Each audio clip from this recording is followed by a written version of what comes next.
ভাই কেক। এই কেকের মানে বুঝোস? এই কেকটা এখন কোনো জায়গায় পাওয়া যায় না। কেকটা কেমনে খাইতে হয় ওটা আমি দেখাবো। তুই তো ছোট লোক, তুই কি কেক খাওয়ার মানে জানো?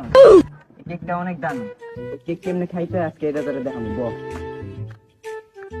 প্রথমে এটা খেলবে এই যে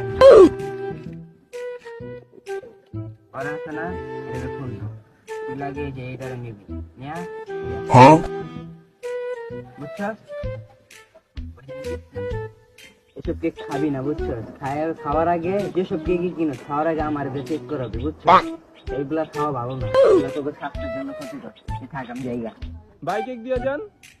গেলাম না, এগুলা খাওয়া ভালো না। তুই ছোট মানুষ, ছোটর মতোই থাক, বড় বেলাকে বেঁধে দিবেন না। থাক জায়গা। শালার বড় ভাই হইছে, যা আনি সবই খেয়ালায়। এরপরের থেকে যা আনুম সব পলায় পলায় খাইতে হইব।